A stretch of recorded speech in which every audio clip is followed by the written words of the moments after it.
J'ai fait, je crois, la connaissance de Stravinsky en 1915, à l'automne, c'est-à-dire au moment où on venait de finir la vendange dans le hameau de Trey Torrance que j'habitais en ce temps-là.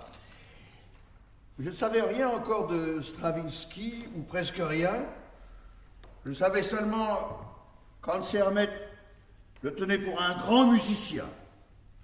Je savais qu'il était russe. Je savais qu'il était l'auteur, entre autres, d'un ballet qui commençait à être fameux. Il s'agissait de Petrouchka. Et je savais que des circonstances de famille très urgentes l'avaient fait s'établir 1 an ou 2 auparavant dans une de nos stations de montagne où il venait seulement de redescendre. Alors voilà pour les circonstances extérieures. De sa personne, j'ignorais tout. Hans Hermet, je l'ai déjà dit, était beaucoup mieux renseigné. Il témoignait à celui qui était déjà, à mon insu, l'auteur de l'Oiseau de feu et du Sacre du printemps, une admiration de technicien fortement motivé et qu'il venait précisément de motiver dans un article de revue assignant en ce temps-là à la musique de Stravinsky sa vraie place, c'est-à-dire la première dans la création contemporaine.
Tout le contraire d'un homme averti, et par malheur, moi, c'est tout bonnement en vigneron, je veux dire un vigneron sans vigne, mais heureux de se conformer à la coutume qui est dans le vignoble, une fois la vendange faite, d'inviter ses connaissances à qui on fait goûter le vin nouveau. Que je m'étais rendu à la station de Pest vers les 3 heures de l'après-midi. Nous avons lié connaissance devant les choses et par les choses. De nouveau, je ne me souviens plus du tout ce qui fut l'objet de la conversation. Ce dont je me souviens très bien, par contre, c'est de cette parfaite entente préliminaire dont le pain et le vin d'ici furent l'occasion. J'ai pu tout de suite, par exemple, Stravinsky, voir que vous aimiez comme moi le pain quand il est bon, le vin quand il est bon, le vin et le pain ensemble, l'un pour l'autre, l'un par l'autre. Ici commence votre personne et du même coup commence votre art, c'est-à-dire vous tout entier. Je me suis acheminé à cette connaissance dite intérieure par le plus extérieur, le plus terrestre des chemins. L'histoire du soldat est née un peu plus tard de préoccupations d'une autre nature et beaucoup plus opportuniste. C'était en 1918. Personne ne savait quand la guerre finirait. Les frontières se fermaient de plus en plus étroitement autour de nous. Ce n'était pas sans créer à Stravinsky une situation de plus en plus difficile. Les ballets russes avaient suspendu leur activité, les théâtres chômaient ou tout comme.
théâtre chômait, ou tout comme. Et je me rappelle qu'un jour, non sans naïveté, nous nous étions dit, Stravinsky et moi, en gros, pourquoi alors ne pas faire simple? Pourquoi ne pas écrire ensemble une pièce qui puisse se passer d'une grande salle, d'un vaste public? Une pièce dont la musique, par exemple, ne comporterait que peu d'instruments et n'aurait que 2 ou 3 personnages. Puisqu'il n'y a plus de théâtre, nous aurions notre théâtre à nous, c'est-à-dire des décors à nous, qui pourraient se monter sans peine dans n'importe quel local et même en plein air. Voilà, nous reprendrions la tradition des théâtres sur tréteaux, des théâtres ambulants, des théâtres de foire. On pourrait exploiter ainsi toutes sortes de publics sans trop de frais. L'histoire du soldat est née de ces considérations pratiques, ou qui voulaient l'être, et qui l'étaient peu.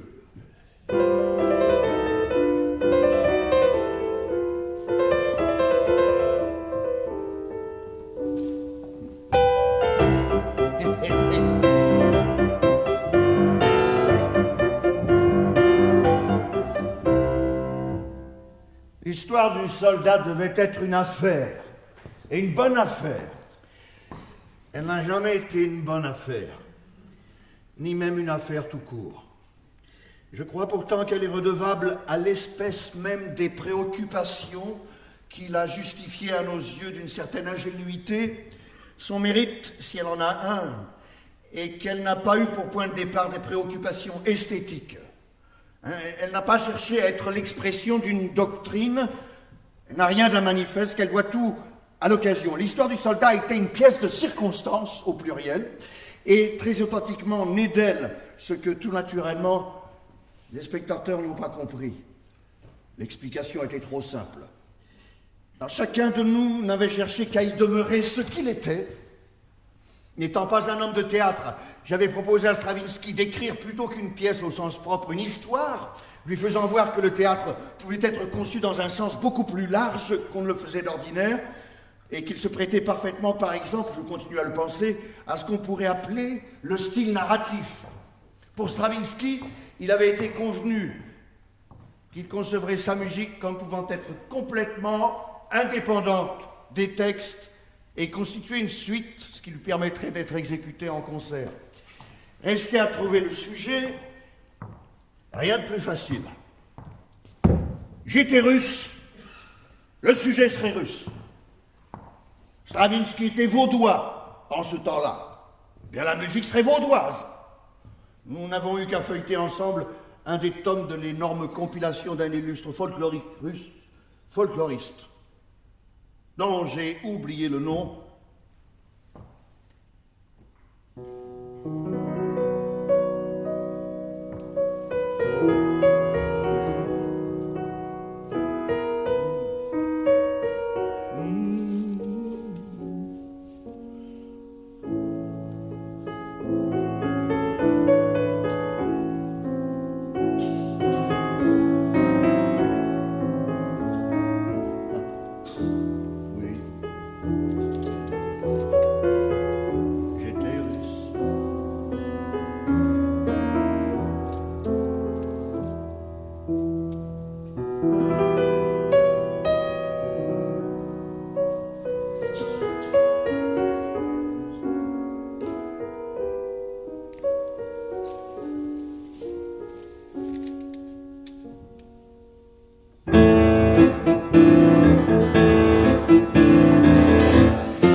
Tant de thèmes dits populaires, où le diable jouait presque toujours le rôle principal, celui du soldat et de son violon, pour toute espèce de raison, dont son incohérence même, nous avait aussitôt retenus. Tout de suite, J'avais songé à ces pantalons de basane que portaient alors nos soldats du train, dits tringlots. Et il ne pouvait pas ne pas être admirable de faire asseoir un de ces soldats-là, avec son sac de poils, au bord d'un de nos ruisseaux, tout en le supposant au cœur de la Russie, et de faire jouer du violon comme si l'instrument avait officiellement figuré dans le pactage fédéral. Stravinsky, de son côté, avait fait une large part dans son petit ensemble musical au trombone et au cornet à piston, cher à toutes nos fanfares.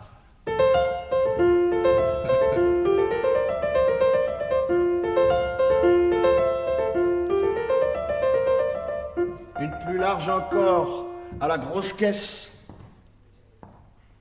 et puis aux cymbales, au tambour, qu'elle n'affectionne pas moins.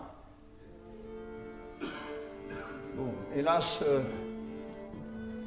la pièce, une fois écrite, musique et texte, et elle fut rapidement écrite, nous nous étions aperçus que les difficultés ne faisaient que commencer.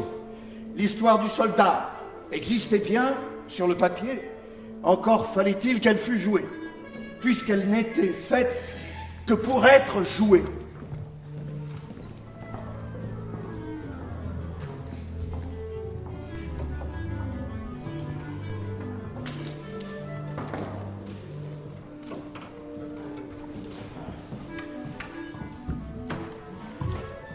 Alors, une petite scène mobile montée sur tréteau, de chaque côté un tambour.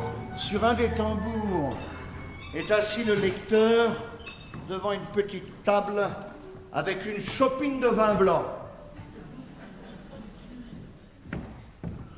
L'orchestre s'installe sur l'autre.